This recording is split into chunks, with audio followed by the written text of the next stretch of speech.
Chainsaw Man is one of the most popular anime and manga over the last few years, and there's a new movie coming out soon. My name is Kevin, aka Touring Around, and we're going to take a look to see which of these two action figures you should add to your collection.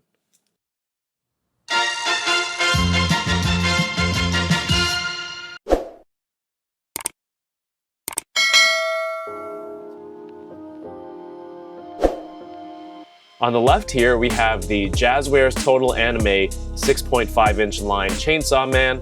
It retails for about $19.99 USD. It comes with the figure itself, 2 total heads, 4 swappable forearms with chainsaws, and a total of 2 swappable mouthpieces. On the right here, we have the Bandai SH Figuarts Chainsaw Man. You can get this for around $65 USD on Big Bad Toy Store. There's also a cheaper option called the Best Selection, which is a little bit cheaper and has less accessories. This version comes with 1 head, 2 swappable jaw pieces, 2 swappable neckties, and a total of 6 hands that you can swap out onto the chainsaw blades. The Jazwares is about 6.75 inches tall, and the Bandai is around 1 inch shorter than it. Right here, the Bandai SH Figuarts, they're more known for their articulation. You can see there's a little bit more sculpted detail throughout the entire figure, and the paint hits just seem like a little bit more on there to bring out the details that are so beautifully sculpted.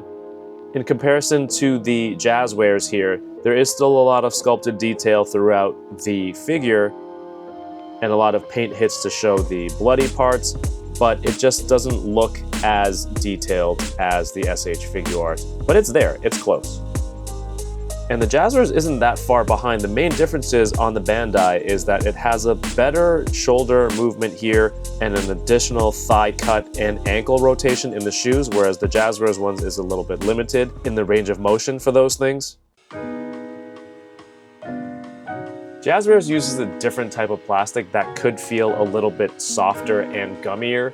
Hence, you can see this chainsaw right out of the box is a little bit crooked, which can easily be fixed with some heat and a splint. You can warm it with some hot water, let the plastic soften, and then maybe make a little splint to straighten it out, and then it'll be good as new. SH Figuarts, on the other hand, feels a little bit more solid. In fact, these spikes are a little bit pricklier, and it could be a good and a bad thing because it could feel more delicate and maybe feels like it could snap for something that's as thin as this.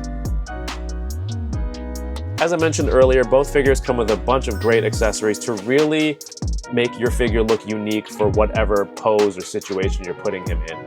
The Jazwares one has swappable arms from the shirt break right here, and once you swap them in and out, they don't feel loose or anything, and they look pretty natural with the sculpt of the figure, which is always a bonus. It also has a swappable alternate head, which is slightly bloodier, and those are super quick and easy to switch on.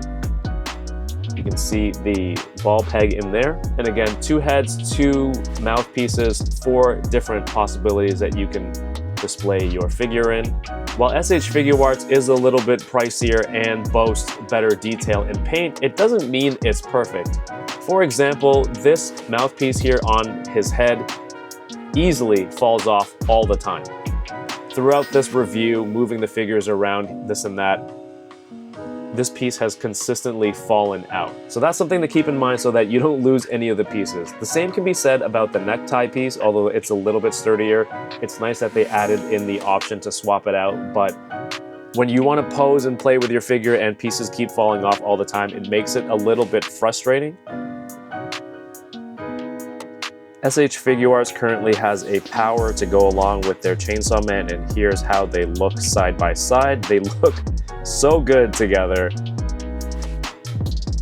Now let's see if you can put power next to the Jazwares. He is much taller, but I have to assume that if this figure does well and if this line does well, they will release power to go with this Chainsaw Man. But the height difference is definitely noticeable. Like most toys and action figures, I imagine that accessories and articulation are packed in at the design stage, but are ultimately withdrawn or held back to meet a certain budget. I can see what Jazwares is trying to do with this line, going feature to feature with an import company at a near impossible price point, and that in itself is commendable. Let me know down below, what's the driving factor for you? Is it the price? Is it the quality?